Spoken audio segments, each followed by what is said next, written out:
नाज़रीन, मैं हूं अरसलान खोकर। आप देख रहे हैं प्रोग्राम प्ले फील्ड।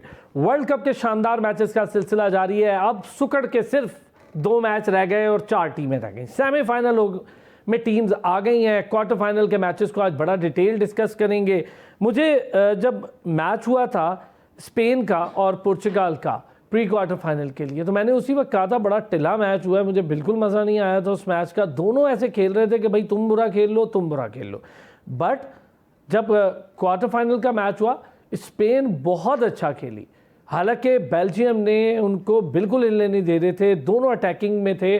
बट मैं क्रेडिट दूंगा स्पेन को कि यमाल समेत, बहुत यंग बच्चा है, यंग फुटबॉलर है, लेकिन इतनी अटैकिंग फुटबॉल खेलना ये बहुत कमाल था। और लग रहा था कि बस आज स्पेन जीतेगी। उसकी रीज़न ये थी, कुछ टीमें होती हैं जिन्हें एक्सपीरियंस होता है इन राउंड्स में खेलने का। तो 3 दफ़ा का, थर्ड टाइम, 2 दफ़ा पहले बेल्जियम खेली थी, ये तीसरी दफ़ा का उनका एक्सपीरियंस था। राउंड ऑफ 8 का ये 7वां एक्सपीरियंस था स्पेन का। तो जो एक्सपीरियंस होता है वो बहुत मैटर करता है। सेम ऐसे ही जैसे अर्जेंटीन ने कुछ टीम्स को अपने एक्सपीरियंस पर हराया है। मैं क्वार्टर फाइनल की बात नहीं करूंगा क्योंकि उसके अंदर तो बिल्कुल सीधा मैच उन्हें मिल गया स्विट्ज़रलैंड का, तो 3-1 से उन्होंने हरा दिया। बट कुछ मैचेस बड़े टफ थे, अर्जेंटीना ने बहुत अच्छा खेला। इसी तरह जब हम बात करते हैं इंग्लैंड और नॉर्वे की, तो इंग्लैंड और नॉर्वे के मैच में एक्सपीरियंस मैटर कर रहा था। कमाल क्या किया उस पर आज मैं डिस्कस करूंगा। इंग्लैंड ने जो स्ट्रेटजी बनाई, मुझे तो मज़ा आ गया उस स्ट्रेटजी का। उन्होंने सिर्फ और सिर्फ बाकी प्लेयर्स के साथ तो जो मैन पोजीशन होती है, मैन टू मैन, वो ओके थी। उन्होंने इस तरह का घेरा बनाया और प्लानिंग की या फॉर्मेशन की कि एर्लिंग हॉलैंड के पास ही नहीं आ रहा था। 2 चीज़ें नहीं आ रही थी, एक ग्राउंड पास, एक हेड। अगर हेड आता, एर्लिंग हॉलैंड किसी वक्त भी उसको गोल में तब्दील कर सकता था। उड़ती हुई थोड़ी सी बॉल, यानी ज़मीन से उठी हुई अपिश बॉल होती तो वो बाईसाइकिल किक के तौर पर भी उसको कॉर्नर के ज़रिए कर सकता था। लेकिन उन्होंने उसको इस कदर कंट्रोल में रखा कि उसके पास नहीं गया। उन्होंने उसको ब्लॉक किया, चौक किया और एर्लिंग हॉलैंड को बेबस किया। यही वजह हुई जब एक्स्ट्रा टाइम पर मैच गया, एक्स्ट्रा टाइम पर एर्लिंग हॉलैंड को बाहर बुला लिया गया। इतना बड़ा प्लेयर, यानी उनका टॉपेस्ट प्लेयर, उसको बाहर बुलाना पड़ा क्योंकि वो समझ गए थे कि इसको उन्होंने चौक कर दिया है, इसको उन्होंने ब्लॉक कर दिया है, तो अब कोई मौका नहीं है कि ये खेले। फिर उन्होंने बाहर बुलाया और एक और खिलाड़ी की इंडक्शन हुई वहाँ। बट नॉर्वे, मैं फुली क्रेडिट दूंगा, जितना अच्छा नॉर्वे खेली है, कमाल खेली है, पूरा टूर्नामेंट बहुत अच्छा खेली है, मज़ा आ गया। अब आएंगे ज़रा फ्रांस मोरक्को के मैच पे। मुझे मोरक्को से बड़ी उम्मीदें थी कि मोरक्को कुछ ऐसा करेगी कि मज़ा आ जाएगा, हमें देखकर दिल खुश हो जाएगा और फ्रांस को आसान हदफ नहीं बनेगी वो तरने वाला। लेकिन फ्रांस ने वही बात, अपना एक्सपीरियंस, इस राउंड में ज़्यादा खेलने का एक्सपीरियंस और एक बड़ी टीम होने का एक्सपीरियंस और वर्ल्ड चैम्पियन रहने का एक्सपीरियंस, और ये सारे एक्सपीरियंसेस मिलाकर फ्रांस ने अपनी कंपोजर का जो इस्तेमाल किया और शो किया उस कंपोजर को, उससे वो मैच बआसानी जीते। मैं इसमें बिल्कुल नहीं कहूँगा कि मोरक्को ने उन्हें तंग कर दिया या बड़ा कोई तबाही मच गई, कुछ नहीं हुआ। हाँ, सबसे आसान और तरने वाला मैच मिला अर्जेंटीन को। स्विट्ज़रलैंड उनके टक्कर की टीम ही नहीं थी, 3-1 से उन्होंने हरा दिया। लेकिन 2 मैचेस मुझे थे, एक मोरक्को फ्रांस और एक हमने इंग्लैंड और नॉर्वे का मैच। और जो मैच स्पेन ने खेला, बहुत अच्छा खेला, बड़ा मज़ा आया। वो डिज़र्व करती थी आगे जाने को, तो मैं खुल के कह रहा हूँ कि पिछले मैच की उन्होंने दाग धो दिए, मुझे बड़ा मज़ा आया और एक अच्छी टफ टीम नज़र आई। आज इन सारी चीज़ों पर बात करेंगे। और अब ये जो 4 टीमें हैं, इनमें मुझे ज़रा दुख ये है कि अर्जेंटीना और इंग्लैंड एक साथ खेलेंगे, लेकिन एक को खेलना ही होता है। 2 अच्छी और बड़ी टीमें खेलेंगी और निकल जाएंगी। स्पेन और फ्रांस में से मैं शायद फ्रांस के साथ हूँगा। क्यों होऊंगा, उसकी रीज़न हम प्रोग्राम में तय करेंगे। अजमल साबरी साहब ने हमें ज्वाइन किया, बड़े शानदार फुटबॉल कमेंटेटर हैं। हमारे ही प्रोग्राम में पाकिस्तान फुटबॉल, उसकी डोमेस्टिक स्ट्रक्चर, रेफरल सिस्टम, इसको लेके बात करते हैं। और आज ज़रा इंटरनेशनल फुटबॉल है, वर्ल्ड कप है, तो कमेंटेटर से अच्छा कौन बात करेगा। अजमल भाई, थैंक यू सो मच, आपने हमें ज्वाइन किया। नूरिश खान हमारे साथ मौजूद है, स्पोर्ट्स प्रेजेंटर है, बड़ी शानदार यंग डायनामिक स्पोर्ट्स जर्नलिस्ट हैं और ख़ुद बड़ा अच्छा शो भी करती हैं और हमारे शो को भी 4 चांद लगाती हैं। हमारा रेगुलर पैनल भी है। थैंक यू सो मच नूरिश, आपने भी हमें ज्वाइन किया। अजमल भाई, पहले ज़रा क्वार्टर फाइनल पे आपके ऊपर छोड़ता हूँ, जिस टीम पे चाहें पहले बात कर लें। मेरा ख्याल है पहले मैं ज़रा एक ऐसे मैच पे बात करूँ जो बड़ा आसान हदफ मिला और अर्जेंटीन को बड़ा फ़ायदा हो गया उस मैच का, जो उन्होंने मिस्र से खेला और जीता, तो उसके बाद स्विट्ज़रलैंड उन्हें बड़ा आसान हदफ मिल गई। जी हाँ, बहुत शुक्रिया अरसलान भाई। फीफा वर्ल्ड कप का बुखार पूरी दुनिया में इस टाइम चढ़ा हुआ है और शायकीन फ़ुटबॉल जो है इस वर्ल्ड कप से महसूस हो रहे हैं। तो आपके मैंने और भी एपिसोड्स टीवी पे देखे, बड़े अच्छे यंग टैलेंटेड एनर्जेटिक आपके एनालिस्ट आए हैं, और बड़ी अच्छी बात है कि इस फुटबॉल को डिस्कस करने के लिए हमारे जो फुटबॉल के जो नौजवान आपके सहाफ़ी भी हैं और आपकी जो मेज़बानी में करते हैं, तो फुटबॉल पे बड़ी गहरी नज़र है इनकी। तो Argentina versus Switzerland, Argentina versus Egypt का मैच आप देख लें कि अर्जेंटीना वर्सेस के अंदर उसके बाद जो सबसे ज़्यादा आप कह सकते हैं कि इस वर्ल्ड कप के अंदर इजिप्ट को येलो कार्ड हुए हैं। एग्रेशन बहुत एग्रेसिव की बात है, एग्रेसिव। खाली उनको नहीं दिए, वो जा के जो रेफरी है उनके कोचिंग स्टाफ मैनेजर को भी दे रहा था। मुझे तो ये मैं उस वक्त भी कह रहा हूँ खदशा था उनके फैंस को भी ना दिखा देता कि तुम भी कल से। अरसलान भाई, उस मैच के अंदर इतनी हाइप क्रिएट हुई थी, इतना हाई वोल्टेज मैच था कि उसमें मैच के अंदर मैं देख रहा था कि आपने शोराफा, मेसी, आपके मोलिना, आपके मार्टिनेज, आपके साथ मैकलेस्टर्स, ये जो प्लेयर्स थे अर्जेंटीना की स्ट्राइकर लाइन क्लास टीम है। उसके अंदर एस्कोलानी जो उनके जो कोच हैं, और डायगो मैराडोना के जो भाई डायगो सिमियोनी बैठे हुए हैं और मैच को देख रहे हैं। तो वर्ल्ड क्लास मैच और दुनिया भर की जो नजरें थी। डायगो मैराडोना नहीं रहे तो उनके भाई आ गए, देखने ये देखें आप। नहीं सपोर्ट है, बिल्कुल सपोर्ट है। कंट्री पेट्रियोटिक सिस्टम देखें ना आप, मुबे वतनी है आप। कैप वर्डी के अगेंस्ट 2.7 बिलियन की व्यूअरशिप थी Argentina versus cap Verde, top class, इतनी जबरदस्त। और उस हवाले से कैप वर्डी ने बड़ा मुश्किल डाला। कैप वर्डी के अंदर उनका जो मैच था 2.7 बिलियन की व्यूअरशिप के साथ, आप इजिप्ट के अगेंस्ट मैच देखते तो बहुत एग्रेशंस, बहुत एग्रेसिव प्लेयर्स थे। आपका 2-0 की लीड के साथ उस मैच के अंदर इजिप्ट बहुत डोमिनेट कर रहा था। यही मैच आप बेल्जियम अगेंस्ट सेनेगल को देख लें, 2-0 की लीड, 2-0 से बेल्जियम बेल्जियम हार रहा था सेनेगल से, और अर्जेंटीना के अगेंस्ट 2-0 से ये जीत रहे थे। आपकी फुटबॉल की स्ट्रेटेजी, दौरे जदीद की फुटबॉल की कोचिंग फिलॉसफी इतनी चेंज हो चुकी है कि विद इन सेकंड्स आपको डिसीजन लेने पड़ते हैं। विद इन सेकंड्स आपको आपकी बेंच लाइन पे है, आपके जो जितने भी प्लेयर्स हैं उनको कैसे यूटिलाइज करना है। नो डाउट के कुछ रेफरी के ऊपर भी प्रेशर होता है। तो आप बाद में इस मैच के अंदर कंट्रोवर्सीज काफ़ी ज़्यादा हुई, लेकिन रेफरी को काफ़ी निशाना बनाया गया। सर उसने किया भी तो ऐसा ही है, उस हवाले से ताज्जुब किया। देखिए एक सेम चीज वो उस दिन चले, ये असल में मैच इतना बड़ा था, आज तक डिस्कस हो रहा है। आप देखिए ना अजमल भाई, वो पीछे एक उन्होंने फाउल दिया, ठीक हो गया, गोल डिसअलाउड हो गया, फाउल हो गया।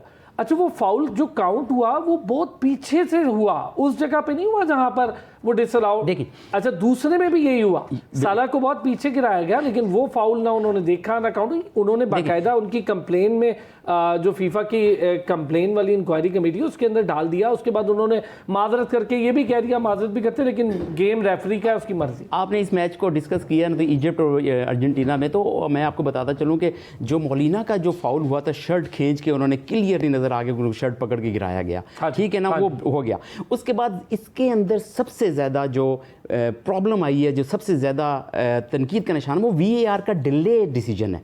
आपका VAR के ऊपर डिले जाना, और इसी तरह असिस्टेंट रेफरी का इस वर्ल्ड कप के अंदर डिले फ्लैग पुल करना, जब तक वो 100% कंफर्म नहीं हो जाते वो फ्लैग पुल नहीं करते। टेक्निकल बात क्या, अच्छा हाँ ये बड़ी मजे की है। नूरिश से भी जरा ये चीज़ जो अजमल भाई ने कही है, नूरिश ज़रा टेक्निकल हो गया, जाहिर है ये फुटबॉल कमेंटेटर्स हैं, ये चीज़ें और तरह देखते हैं, हम और तरह देखते हैं, बट वो मैच इतना अच्छा था कि देखिए आज हम वर्ल्ड कप के क्वार्टर फाइनल पे बात कर रहे हैं, लेकिन शुरू ही वहाँ से हो रही है। और वाकई इजिप्ट ने कमाल खेला था। मैं इस बार इजिप्ट को बड़ा प्रेस किया, बड़ा हाई राइज मुझे लगी, वो बड़ी हाई रेट लगी मुझे, क्योंकि इतना अच्छा खेली इजिप्ट उस मैच को अर्जेंटाइन जैसी बड़ी टीम के अगेंस्ट कि आप अब तक वो टॉक ऑफ द टाउन है। देखिए अर्जेंटीना के हवाले से मैं थोड़ा सा इसको कंटिन्यू भी बात तो करना चाहूंगी, और एक और बात कहना चाहूंगी कि डिस्पाइट दिस विंस हम लोग अगर कंट्रोवर्सी साइड पे भी रखें, आई थिंक कि इजिप्ट तो जो इतना ज्यादा मतलब स्टार्ट में डोमिनेट कर रहा था वो करना नहीं चाहिए था, ये अर्जेंटीना की वीकनेस थी। और considering the defending champions and all, जिस तरह से उनको खेलना चाहिए वो उस हिसाब से खेल नहीं पा रहे। और it is also worth noting कि अभी तक अर्जेंटीना के पास कोई ऐसा वर्दी ओपोनेंट आया नहीं है जो सच में उनकी वो वीकनेसेस प्रॉपर्ली एक्सप्लॉइट कर सके। अब जो मैचेस होंगे, इंग्लैंड से जो उनका भी मैच होगा इन दी सेमीफाइनल्स, अब सही में पता लगेगा कि अर्जेंटीना कितने पानी में है। एक ये बात मैं कहना चाहूंगी। दूसरा, इसको अगर मैं टेक्निकली डायसेक्ट करना चाहूँ तो अभी तक मैंने जितने मैचेस ऑब्जर्व किए हैं, एक तो मैंने मेसी के हवाले से आपके शो पे बहुत डिटेल डिस्कशन की थी, तो I won't go there. Messi का तो मैं पहले ही बता चुकी हूँ, बट मेसी को हटा के अगर मैं बात करूँ, आई थिंक 2-3 चीजें जो अर्जेंटीना के लिए काम नहीं कर रही वो ये है, और ये बाद में आगे जाके उनको बहुत नुकसान पहुंचेगा, स्पेशली इंग्लैंड के अगेंस्ट, वो ये कि वो अपने डिफेंस को लेके बहुत ज्यादा उस पर ओवर इंडेक्स कर रहे हैं और उसको ओवर डू कर रहे हैं। Agree. कभी कभी ये होता है कि जब आप बहुत ज्यादा डिफेंसिव हो जाते हो तो वो भी आपके लिए becomes a bone in the epiglottis for you. एस्केलोनी क्या कर रहे हैं, वो थोड़ा अपनी डिफेंस को वो कर रहे हैं और मिडफील्ड को काफी ज्यादा कम्पैक्ट रख रहे हैं, जिसकी वजह से क्या हो रहा है कि आगे का जो पूरी साइड है that is left freely for the opponents to exploit it, और ओपोनेंट्स उस चीज को एक्सप्लॉइट करें, जिससे अर्जेंटीना को जो हम very well said notice, very well said. मैं चाहूंगा एक ब्रेक के बाद इसको मजीद भी एलैबोरेट करें, एक छोटा सा ब्रेक लेंगे, लेकिन जब ब्रेक से वापस आएंगे हमारे लिए बड़ा फ़ख्र होता है कि बहुत अच्छे बड़े शानदार पाकिस्तान के लीजेंडरी फुटबॉलर्स भी हमें ज्वाइन करते हैं। तो जमशेद राना साहब हमें ज्वाइन कर रहे हैं, पाकिस्तान नेशनल टीम के ग्लोरियस दौर के बड़े शानदार फुटबॉलर और गोलकीपर रहने वाले बड़े शानदार और बहुत बड़ा नाम पाकिस्तान फुटबॉल का हमें ज्वाइन करें। बहुत शुक्रिया उनका भी मैं अदा करूंगा। जमशेद राना साहब हमारे शानदार पाकिस्तान के फुटबॉल बहुत बड़ा नाम फुटबॉलर होते हुए और हमारे साथ मौजूद हैं, हमारे लिए भी बड़े फ़ख्र की बात है। थैंक यू जमशेद भाई, आपने भी ज्वाइन किया और बड़े अच्छे मौके पर ज्वाइन किया। जब हम सब मिलकर कीपर्स का जिक्र कर रहे हैं तो कीपर्स का ये वर्ल्ड कप कहा जा रहा है, आपने देखा होगा, मैं उस पर ज़्यादा बात बाद में करूंगा। नॉर्वे का नुकसान और इंग्लैंड, मुझे तो इंग्लैंड के कीपर की समझ नहीं आई, सारे गोल बच गए वो पोल से लग के, और पता नहीं कैसे बच गए, वो शायद इनका दिन था, वरना तो कीपर का कोई कमाल नहीं था। एक गलती हुई नॉर्वे के कीपर से, शूट पड़ी, उससे छुटी बॉल, अब बेलिंगम ने फौरन आके गोल किया। यही कीपर की सारी खासियत नजर आती है। जमशेद भाई पहले ज़रा आप चूँकि सीनियर है तो मैं चाहूँगा आप इस पे फुटबॉल वर्ल्ड कप और क्वार्टर फाइनल्स पे थोड़ा सा बताएं, और ये जो अर्जेंटाइन वाला मैच और मिस्र का था।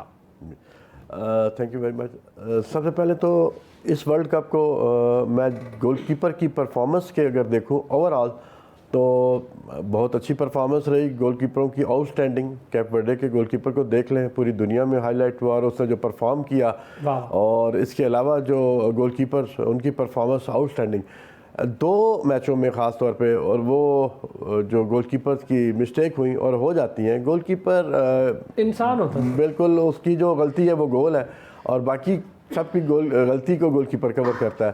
तो बेल्जियम के गोलकीपर सेबीर बाउंड हुआ और वो जो गोल हुआ वो फैसला कुन हुआ। इसी तरह नॉर्वे के गोलकीपर से जो मिस्टेक हुई वो भी गोल जो हो गया और वो फैसला कुन हो गया। तो ये गलतियां हो जाती हैं, रिबाउंड हुए दोनों गोल में उन पे। थ्रू आउट अगर मैं कंपैरिजन करूं इस वर्ल्ड कप का तो 48 टीम्स, फिर उसका ग्रुप मैचेस और उसके बाद 32, फिर उसके बाद pre quarter final and quarter final के बाद अब हम सेमीफाइनल में पहुंच चुके हैं। ज़्यादातर एक्सपेक्टेशन जो थी हम लोगों को वही टीमें आई हैं। स्पेन बड़ा अच्छा परफॉर्म कर रही है, फ्रांस फेवरेट है इस वर्ल्ड कप की, अर्जेंटीना लास्ट अभी वर्ल्ड चैम्पियन है, और उसके साथ इंग्लैंड की परफॉर्मेंस बड़ी अच्छी रही इस वर्ल्ड कप में, उन्होंने बड़ा अच्छा परफॉर्म किया। और ख़ास तौर पे जो हमने लास्ट मैच इंग्लैंड का और नॉर्वे का देखा और उसके पहले जो स्पेन और बेल्जियम का मैच, तो ये बड़े क्लासिकल मैच थे और ये एक मतलब आप कह सकते हैं कि वर्ल्ड कप के खूबसूरत तरीन मैच जिसमें हमें खूबसूरत फुटबॉल देखने के मिली।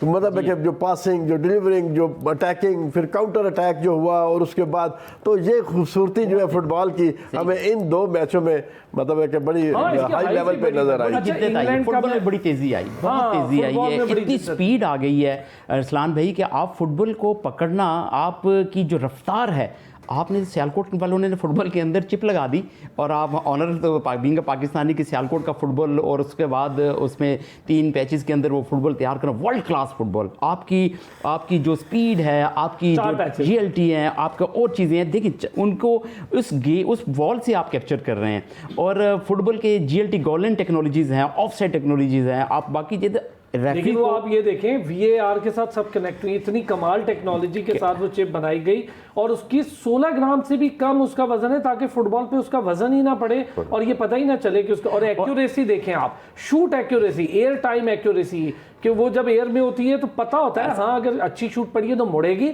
नहीं तो वो सीधी जाएगी, जो पहले हो जाता था। देखें उसके बावजूद इतनी हाई क्लास टेक्नोलॉजी लगाने के बाद फिर भी आपकी फुटबॉल की शायकीन की जो फीलिंग्स हैं, जो फुटबॉल के हवाले से उससे सेटिस्फेक्शंस हैं, उनकी जो कंट्रोवर्सीज़ हैं, अभी भी क्रिटिसिज्म है जो आपका फुटबॉल के ऊपर, फुटबॉल के रेफरी के डिसीजंस के ऊपर, फुटबॉल के मैचेस के ऊपर जितनी गुफ्तशुनीद हो रही है, जितनी बातें हो रही है, ये भी फुटबॉल की खूबसूरती में आता है कि फुटबॉल कितना पजीराई हासिल हो रही है उसको।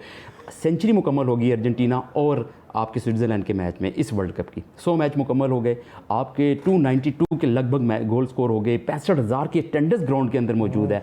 आप एवरेज एक मैच में 65,000 के लगभग शायकीन फुटबॉल मौजूद रहे हैं। और आप फुटबॉल के हवाले से अब अगले वर्ल्ड कप के लिए 64 टीमों के हवाले से बात की जा रही है। अगले वर्ल्ड कप के अब स्लॉट्स अपने अपने रीजन्स के अंदर बढ़ा दिए गए हैं, तो फुटबॉल में मज़ीद इसमें वसत लेकर आ रहे हैं। तो मेरे ख्याल से अब football world governing body, one of the largest governor body of the sports, FIFA governing, FIFA की जो है उसके अंदर काम हो रहा है। तो अब सबका world class referee Pierluigi Collina chief refereeing officer हैं, उसके बाद बोस्का ममीनो जो है वो स्विट्ज़रलैंड के वो चीफ डायरेक्टर रेफरीज हैं। तो रेफरीज का मेयार भी उसमें बेहतरी आएगा। उसके अंदर देखें ह्यूमन एरर तो है, ह्यूमन एरर तो है, बड़ी जरूरत पड़ी है आप रेफरीज को लेके।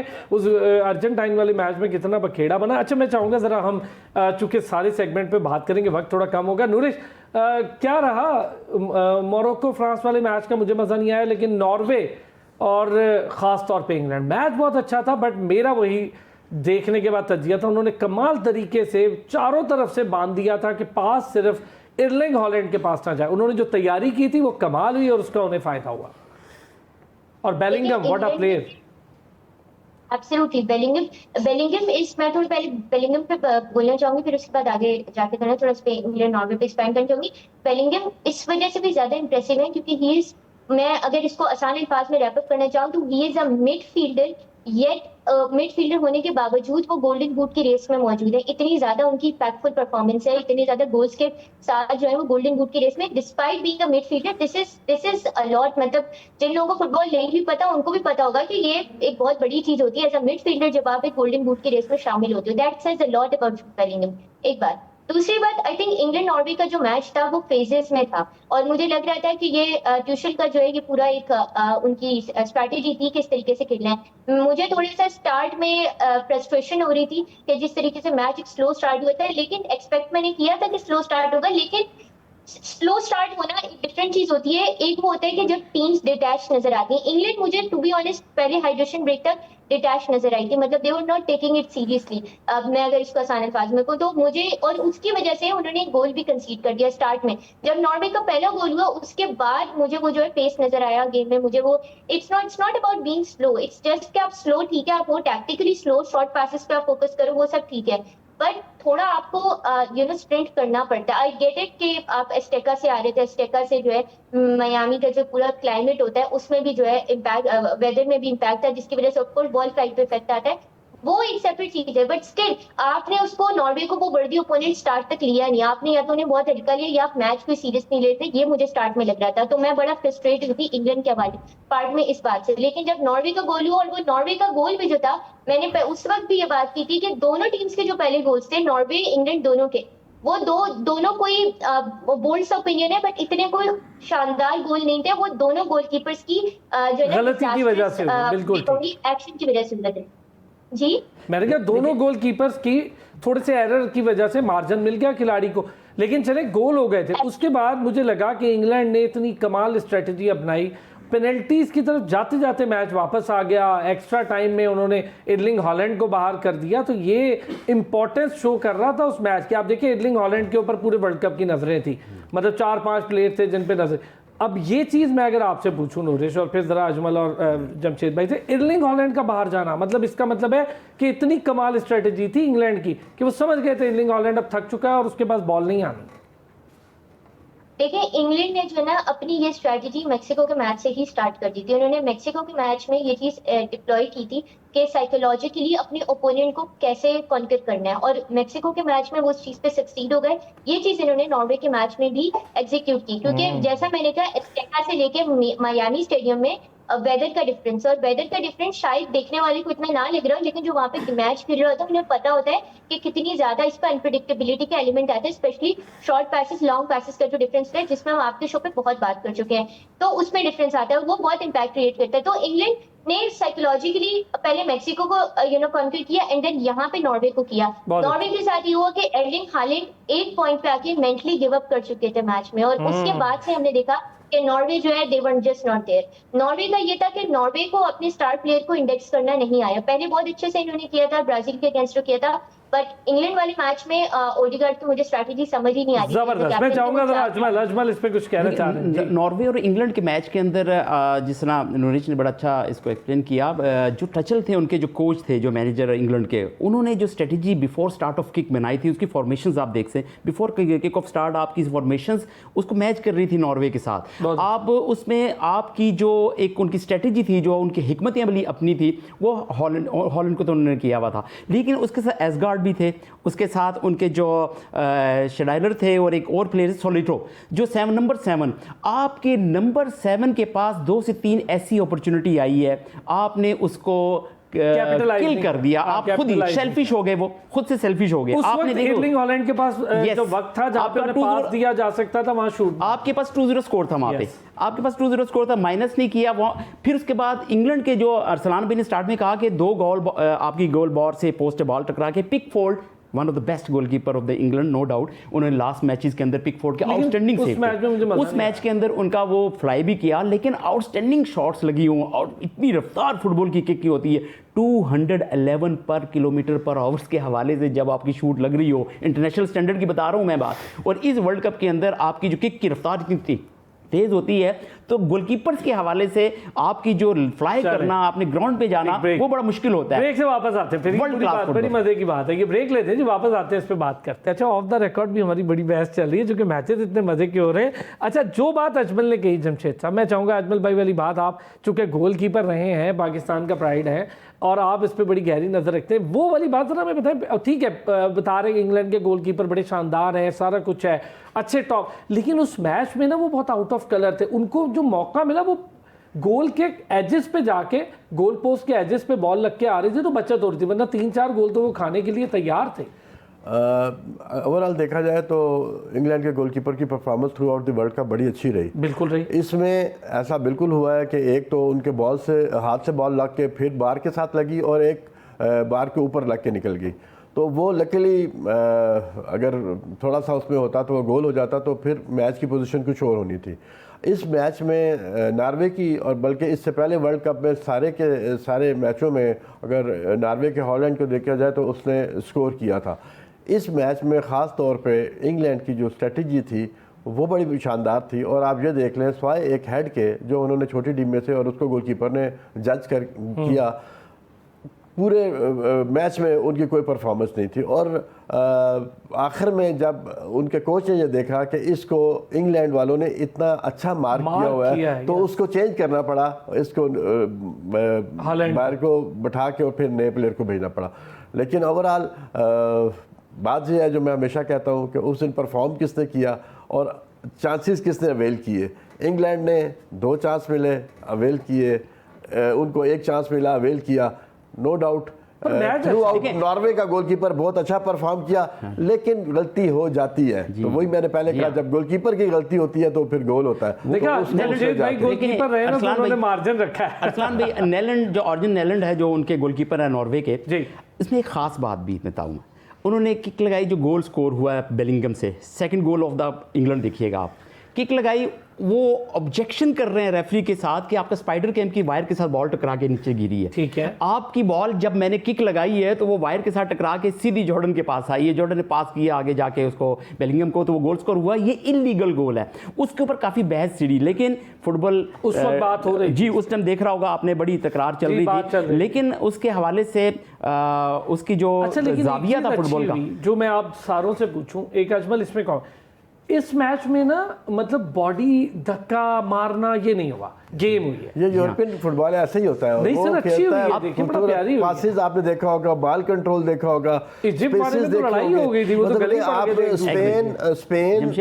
थे। स्पेन और उसका मैच देखें, बेल्जियम का, और ये वाला मैच देखें तो खूबसूरत तरीन वर्ल्ड कप, चारों टीमें यूरोप से थी और उन्होंने परफॉर्म किया। एक चीज़ आपको बताऊं, जो नॉर्वे के गोलकीपर पे गोल हुआ उसकी टेक्निकल चीज़ आपको बता दूं कि जब उसने शूट मारी है तो बॉल नीचे की तरफ बैठा है। जब बॉल नीचे की तरफ बैठा है तो गोलकीपर ने ऐसे ग्रिप करने की कोशिश की है बाजू को जो, और वो नीचे से निकल गया, अदरवाइज उसके ग्रिप में थी। ये बॉल इतनी वो डिफिकल्ट नहीं थी, लेकिन उसने कुछ बॉल की स्विंग भी है तो उसको। और दूसरी चीज़ जो अजमल बात कर रहे हैं कि वो बॉल उससे वायर से टच हुई, ये वो, तो देखें इस वर्ल्ड कप में टेक्नोलॉजी का इतना ज़्यादा इस्तेमाल किया गया कि इससे पहले किसी भी वर्ल्ड कप में हमें नहीं हुआ। और इसके बावजूद ह्यूमन एरर होता है, लेकिन आपके बॉल ने और वो जो चिप आपने लगाई है जो आपको कितना फ़ायदा देती है, उसने भी ये कहा कि नहीं ऐसा नहीं हुआ। जब उसने कह दिया तो फिर दूसरी की वजह नहीं। अच्छा, उसके अंदर देखा, मैं अरसलान भी बताता चलूँ कि आप इजिप्ट की बात कर रहे थे। इजिप्ट की ना एक चीज़ छोटी सी आपको मैं बता दूं, क्रिकेट में भी यूज़ होता है, ठीक है, उसमें भी कोई फाउल नहीं दिया ना, उसमें रोकता है मैच। वो कहते थे ठीक है, वो एक आपकी टेक्नोलॉजी, अब वो ग्राउंड का हिस्सा है तो आप उसको यूज बिल्कुल। ये चीज़, यही बात फीफा की जो टेक्निकल कमेटी और उसके बाद रेफरिंग ऑफिसर्स के डिपार्टमेंट में हुई, ये डिस्कशन हुई है, उसके ऊपर किसी किस्म का कोई ऑब्जेक्शन रेफरी के ऊपर नहीं आया।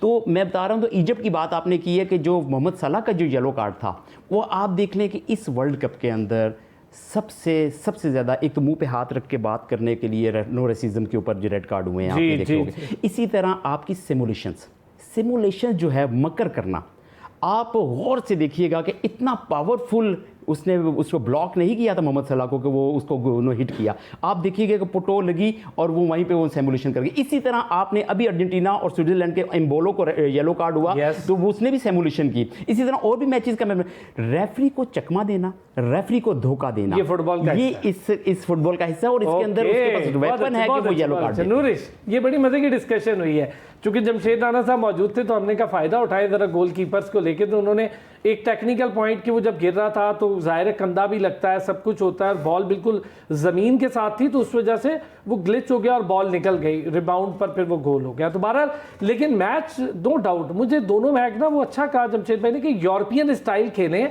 तो बॉडी डॉजिंग, मारना वारना, इससे बचें। अर्जेंटीन तो अमेरिकन स्टाइल फुटबॉल खेलती है, फिर जाहिर नॉर्थ अमेरिका तो ऐसे ही खेलेंगे, और लैटिन अमेरिका फुटबॉल ऐसे ही है। आपके शो पे हम पहले भी डिस्कस कर चुके हैं American and European style football में क्या डिफरेंसेस होते हैं।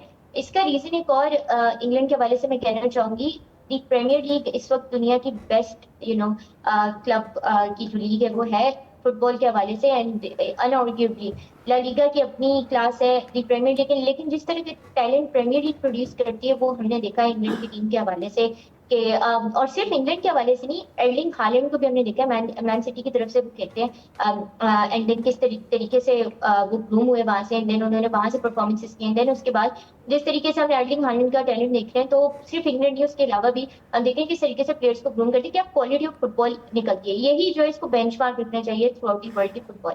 एक बात। दूसरी बात, अर्जेंटीना के हवाले से मैं एक बात और टेक्निकली करना चाहूंगी, पहले पॉइंट रह गया था अर्जेंटीना की जो एक और वीकनेस है, जो एक तो ये कि वो थोड़ा सा ओल्ड स्टाइल ऑफ फुटबॉल खेल रहे हैं, और जैसे हम क्रिकेट में बात करते हैं, मैं इसको इस तरह बस समझाना चाहूंगी, मॉडर्न डे क्रिकेट की हम बहुत बात कर रहे होते हैं, और अभी मेजॉरिटी टीम्स जो स्पेशली जो नई टीम्स जो अपसेट कर रही हैं, इंडिया पे जो अपसेट हुआ है अभी आयरलैंड के वजह से, उसमें भी एक चीज आती है कि मॉडर्न डे क्रिकेट से अडेप्टेबिलिटी जो टीम्स कर रही हैं वो सक्सीड करी, फुटबॉल में भी ये है।